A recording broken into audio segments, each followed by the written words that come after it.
स्वागत है आपका हमारे YouTube चैनल में। मैं इस वीडियो में आपको मोस्ट इम्पोर्टेंट एरर बताऊंगा जो आने वाले एग्जाम्स में आपकी काफ़ी मदद करेंगे।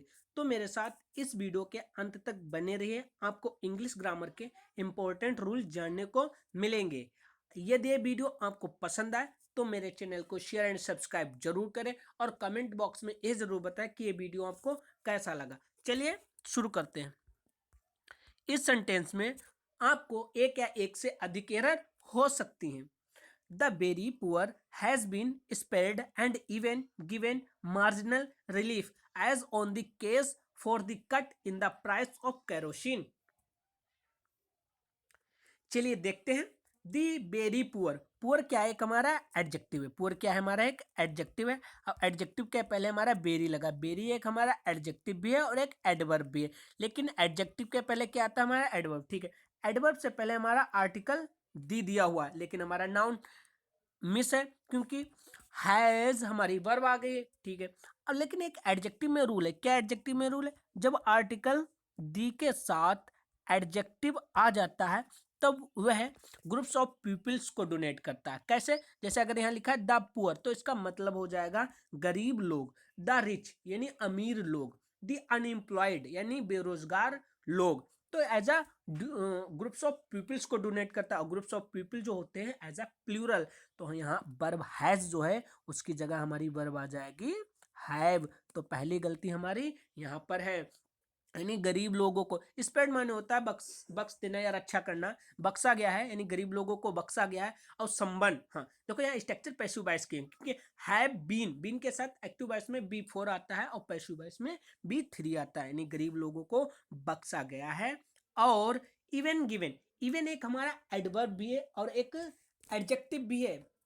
बख्शा गया है और इवन गिवन मार्जिनल रिलीफ, और उन्हें एक सीमांत छूट भी दी गई है। और उन्हें यहाँ तक यानी सीमांत छूट भी इवन यहाँ हिंदी आएगी भी दी गई है। किस चीज में? यानी किस चीज पर नहीं, किस चीज में दी गई? इन द केस, किस केस में? किस केस में? इन द केस यानी में। ओन की जगह, ओन प्रीपोजिशन की जगह हमारा क्या आएगा? इन आएगा। ओन प्रीपोजिशन की जगह हमारा क्या आएगा? इन आएगा। उनकी जगह क्या आएगा हमारा? इन द केस, किस केस में?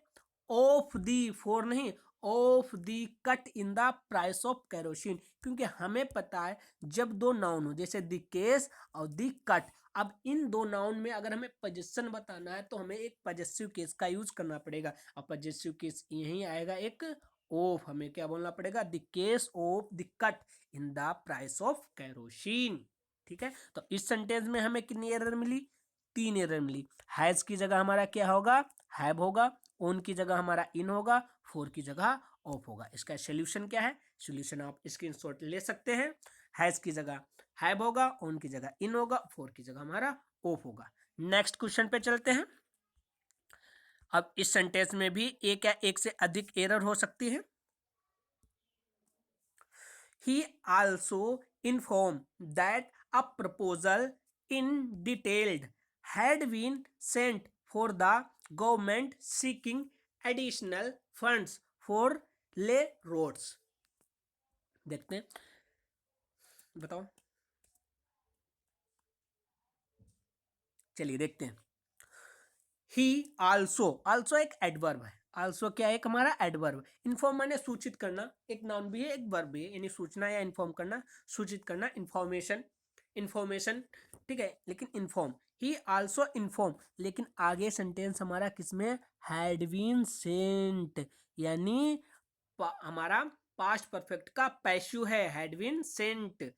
तो वर्ब भी हमारी इन्फॉर्म की जगह क्या आएगा? हमारा इन्फॉर्म्ड, यानी ही आल्सो इन्फॉर्म्ड, ही ने भी इन्फॉर्म्ड किया। क्या इन्फॉर्म्ड किया? दैट की a proposal in detailed had been sent. अब यहां पर स्ट्रक्चर देखो, क्योंकि आर्टिकल ए आ गया, प्रपोजल जिसके एंडिंग एल हो लेकिन वो एडजेक्टिव होते, लेकिन इस प्रपोजल का मतलब होता प्रस्ताव। और प्रस्ताव, प्रस्ताव या हम कह सकते हैं सुझाव, एज एक नाउन है।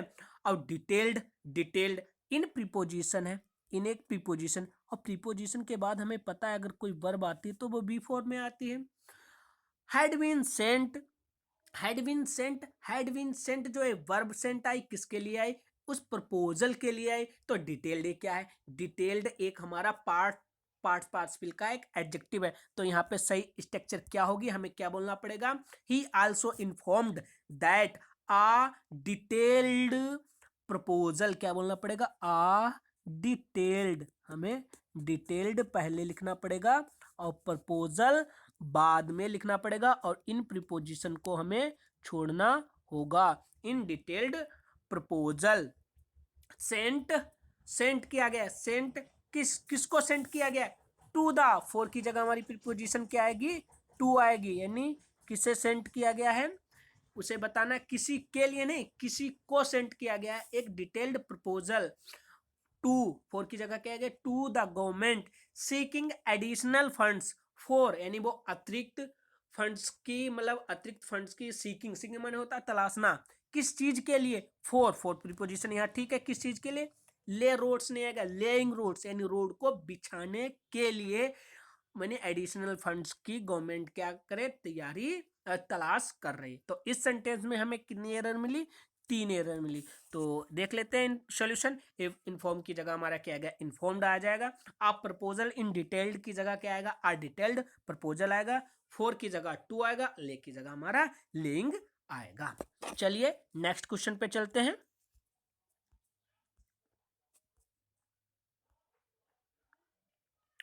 देखते हैं। The women said it was the man whose falls in love with her in first sight and was adamant of marrying her although he was much elder than him।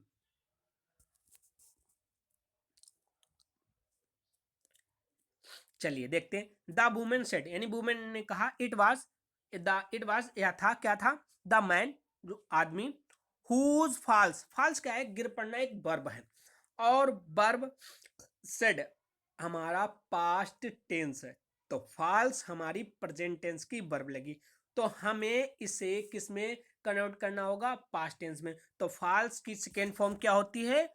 Fail, FELL, और third form क्या होते हैं? Fallen. ठीक है, तो पहली गलती तो ये हो गई, fail.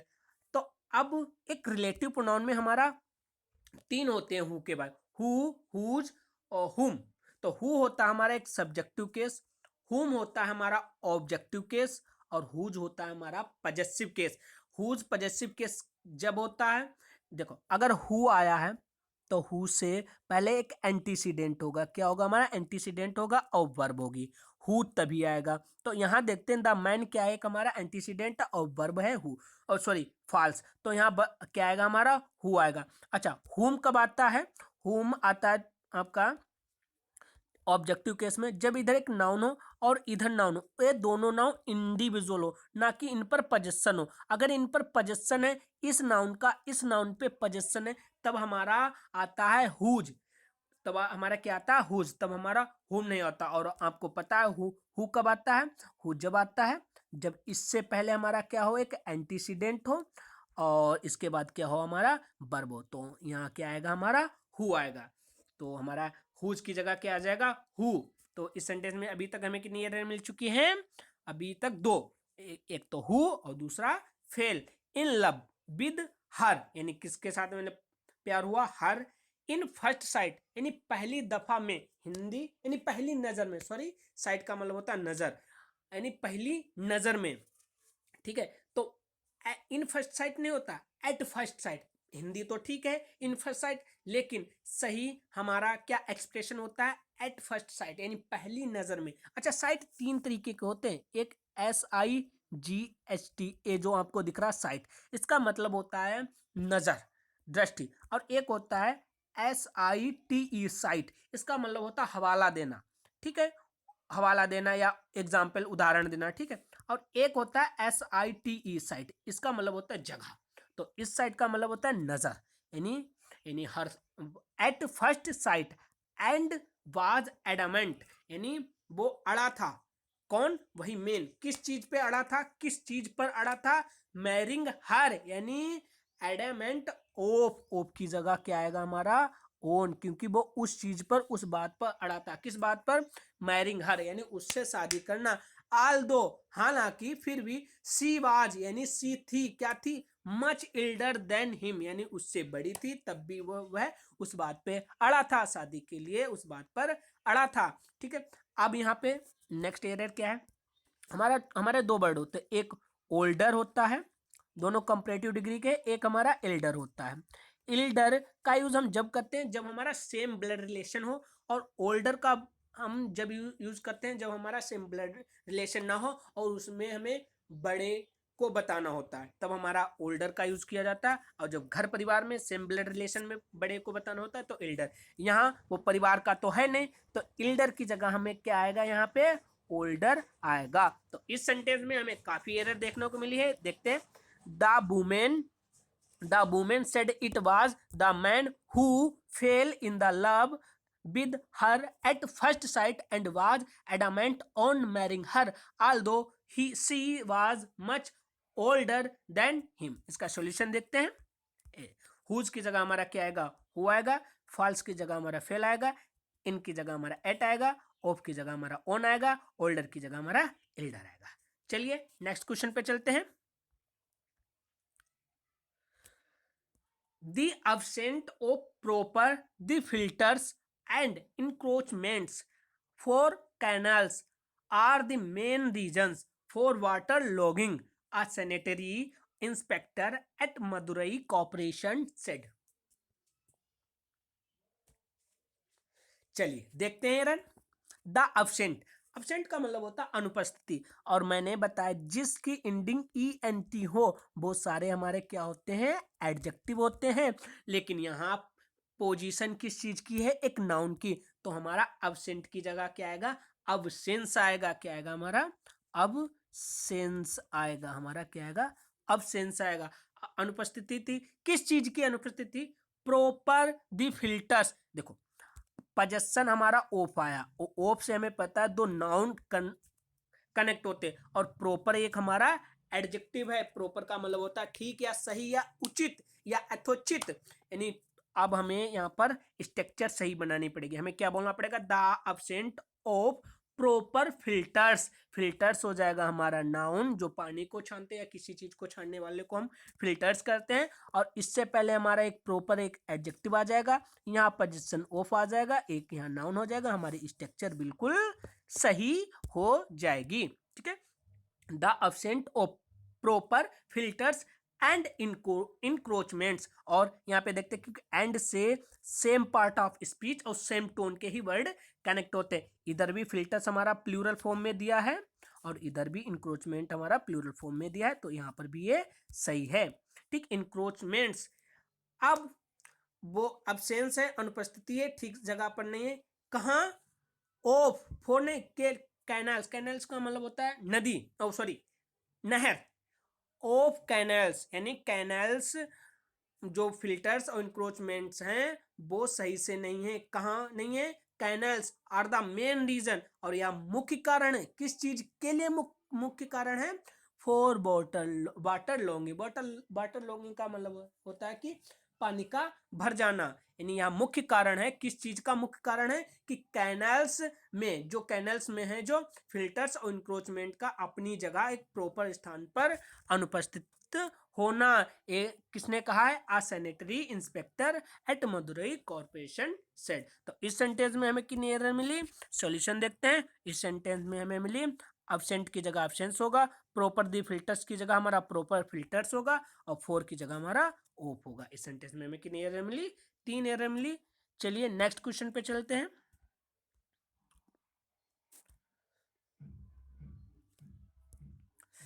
In 2013, the rupee was at an all-time low, 68.85 with the dollar, and the central bank had asked commercial banks to raise the foreign currency deposit to shore up reserves।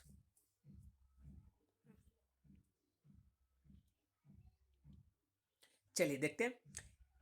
2013 में रुपी यानी पैसा था कहाँ पर था? एट एंड ऑल टाइम यानी हर समय लो, कितना लो था 68.85 विद द डॉलर, डॉलर के साथ या डॉलर के विपरीत यानी अंगेस्ट, यानी पहली एरर क्या मिली हमें, विद की जगह हमारा क्या आएगा अंगेस्ट आएगा, विद द डॉलर एंड और the central bank had asked, central bank कह चुकी थी, क्या कह चुकी थी, कॉमर्शियल बैंक से, जो कॉमर्शियल बैंक थी उनसे कह चुकी थी क्या, टू राइजन, राइजन हमारी रेज की RAIS की थर्ड फॉर्म है राइजन, राइजन का मतलब होता उठाना, और एक और वर्ब होती RISE राइज, राइज का मतलब होता उठना, इसका मतलब होता उठना और इसका मतलब होता उठाना, ठीक है। तो यहाँ आ जाएगा टू राइज, क्योंकि हमें पता है कि यहाँ इन्फिनेटिव यूज होगा, क्योंकि टू के साथ हमें पता है वर्ब की कौन सी फॉर्म आती है, वर्ब की हमें पता है फर्स्ट फॉर्म आती है, टू के साथ हमें कौन सी वर्ब की फर्स्ट फॉर्म आती है। तो to raise the foreign currency deposit, deposit एक नाउन भी है और एक वर्ब है, डिपॉजिट का मतलब होता है इकट्ठा या इकट्ठा करना, द फॉरेन करेंसी किस तरीके की करेंसी, करेंसी एज एक सिंगुलर नाउन, हमें चाहिए यहाँ सिंगुलर वर्ब, तो डिपॉजिट में जब हम एस लगाएंगे ESD पोजिट्स, क्या बोलेंगे हम deposits, to shore up reserves, shore up का मतलब होता है मजबूत करना है, रिजर्व यानी जो रिजर्व करो उससे मजबूत बनाओ, ये किसने कहा है, सेंट्रल बैंक हैड आस्क्ड कह चुकी थी कि तुम अपना फॉरेन करेंसी का डिपॉजिट बढ़ाओ, उसे मजबूत करो और उसे रिजर्व रखो। तो इस सेंटेंस में हमें कितनी एरर देखने को मिली, इस सेंटेंस में हमें 3 एरर देखने को मिली, एक तो विद की जगह हमारा अंगेस्ट होगा, ठीक है, राइजन की जगह हमारा रेज होगा, और डिपॉजिट की जगह हमारा डिपॉजिट्स होगा। सॉल्यूशन देखते हैं, विद अंगेस्ट, विद की जगह अंगेस्ट होगा, राइजन की जगह रेज होगा, और डिपॉजिट की जगह डिपॉजिट्स होगा, ठीक है। नेक्स्ट चलते हैं,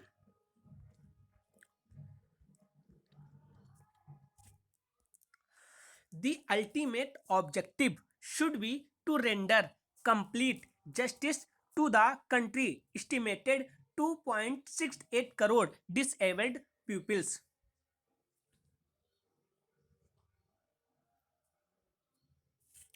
चलिए देखते हैं, द अल्टीमेट ऑब्जेक्टिव, जैसा मैंने बताया था, जिसके एंडिंग जैसे निगेटिव पॉजिटिव वो सारे क्या होते हैं हमारे एडजेक्टिव होते हैं, लेकिन ऑब्जेक्टिव हमारा एक नाउन भी है और एक एडजेक्टिव है। जब नाउन की सेंस में होता है तब इसका होता है लक्ष्य या उद्देश्य, और जब यह एडजेक्टिव की सेंस में होता है तब इसकी हिंदी होती है निष्पक्ष।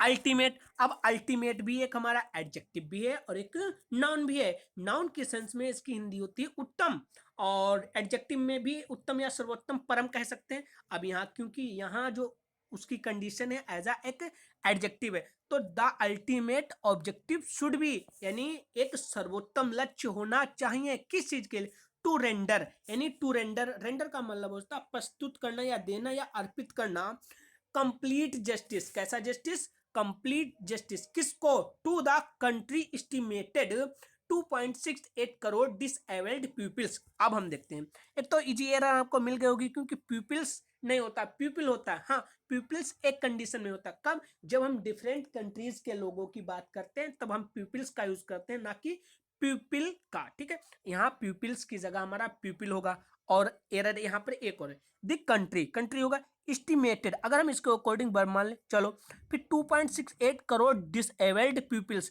पीपल्स ऐसा हो गया हमारा एक नाउन, पीपल्स हो गया हमारा नाउन, डिसेबल्ड एक हो गया एडजेक्टिव, कितने लोग डिसेबल्ड थे, इतने लोग, ठीक है। द कंट्री एस्टिमेटेड, अब हमें एक यहाँ पर पूरा एक एक एक क्लोज है, और इस क्लोज से हमें द कंट्री को और इस क्लोज को कनेक्ट करना, एक पोजेशन अधिकार बताना, क्योंकि इस कंट्री के ही जो एस्टिमेटेड थे 2.68 करोड़ डिसेबल्ड पीपल्स, वो किस कंट्री के थे, द कंट्री। अब यहीं हमें एक पजेसिव केस का यूज करना पड़ेगा, तो हमारा द कंट्रीज होगा, हम इसमें अपोस्ट्रोफी एस का यूज करेंगे। नेक्स्ट चलते हैं, सॉरी इसका सॉल्यूशन देखते हैं।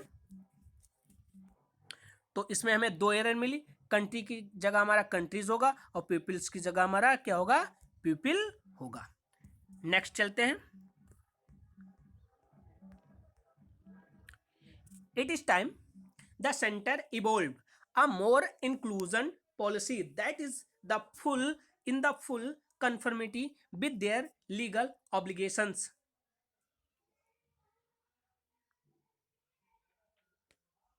चलिए देखते हैं। इट इज टाइम का मतलब होता है यह समय है, यह समय है। दिस सेंटर इवोल्व का मतलब मैंने बताया कि विकसित करना, और एवोल्यूशन माने होता है विकास, यानी हमारा पास्ट इंडेफिनिट का टेंस है। The centre evolve a more inclusion policy. अब पॉलिसी क्या हो गया, हमारा एक नाउन है, और नाउन से पहले हमें पता है एक एडजेक्टिव आता है, और इंक्लूजन भी एक क्या है, हमारा नाउन है। तो नाउन से पहले हमें इंक्लूजन को एडजेक्टिव बनाना, इंक्लूसिव, हमें क्या बोलना पड़ेगा, इंक्लूसिव पॉलिसी, सम्मिलित पॉलिसी। दैट का मैंने वीडियो बनाया जिसमें मैंने बताया कि दैट को हम कब क्या बोलते हैं, क्योंकि दैट एक हमारा कंजक्शन भी है, रिलेटिव प्रोनाउन भी है, डेमोस्ट्रेटिव प्रोनाउन भी है, और एडवर्ब भी है। इंक्लूसिव पॉलिसी दैट जो इज है in the full conformity with their legal obligation. Policy as हमारा क्या है, सिंगुलर, तो हमें देयर नहीं चाहिए, हमें चाहिए इट्स, क्योंकि पॉलिसी एज सिंगुलर है, तो हमें पजेसिव प्रोनाउन देयर की जगह हमें चाहिए इट्स लीगल ऑब्लिगेशन। तो इस सेंटेंस में हमें कितनी एरर मिली, हमें इसमें सिर्फ 2 ही मिली, क्योंकि इंक्लूजन की जगह इंक्लूसिव होगा और देयर की जगह हमारा इट्स होगा। सोल्यूशन देखते हैं इसका। हाँ, सोल्यूशन भी है, इंक्लूजन की जगह हमारा इंक्लूसिव होगा और देयर की जगह हमारा पजेसिव प्रोनाउन क्या होगा, इट्स होगा। चलिए नेक्स्ट क्वेश्चन पे चलते हैं। सॉरी, कहाँ गया, मिल जाओ, 7, ठीक है। देखते हैं इस सेंटेंस में कहाँ पे एरर है। 2, यद्यपि हालांकि, shielded about a titanium bolt, the radiation from will slowly but surely compromises in the instruments by the time it finishes its mission in February 2018।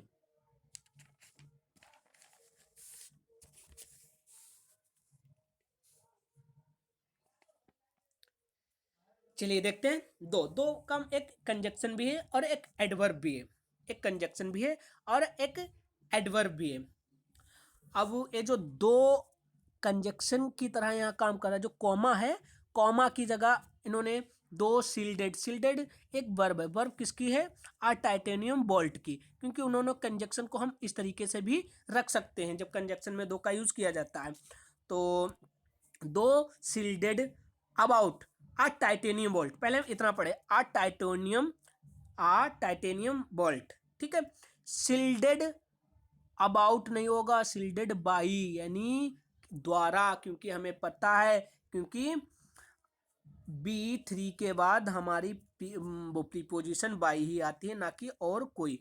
तो हम पढ़ेंगे दो sealed by a titanium bolt, the radiation from bill slowly but surely compromises as एक हमारी singular form की verb है, लेकिन हमें पता है बिल क्या एक हमारा मॉडल वर्ब है, और बिल के साथ हमेशा वर्ब की फर्स्ट फॉर्म आती है, ना कि वर्ब में ES।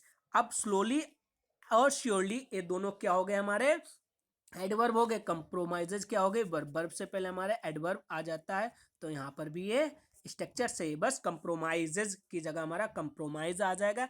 In the instruments by the time it finish, it क्या है, एक हमारा एक सब्जेक्टिव केस, इट क्या है, एक हमारा न्यूट्रल सब्जेक्टिव केस है, और इट के साथ फिनिश एज एक हमारी प्लूरल वर्ब है। जब वर्ब में हम SES फिनिशेज लगा देंगे तब ये सिंगुलर वर्ब बन जाएगी। It finishes it's mission in February 2018। तो इस सेंटेंस में हमें कितनी एरर देखने को मिली, अबाउट की जगह बाई होगा, कंप्रोमाइजेज की जगह कंप्रोमाइज होगा, और फिनिश की जगह हमारा फिनिशेज होगा। सॉल्यूशन देखते हैं इसका। हाँ, अबाउट की जगह हमारा बाई होगा, कंप्रोमाइजेज की जगह कंप्रोमाइज होगा, फिनिश की जगह हमारा फिनिशेज होगा। नेक्स्ट क्वेश्चन देखते हैं। बस इतने ही क्वेश्चन है। Thank you for watching. अगर ये वीडियो आपको पसंद आया तो कमेंट बॉक्स में ये जरूर बताएं कि ये वीडियो आपको कैसा लगा। धन्यवाद।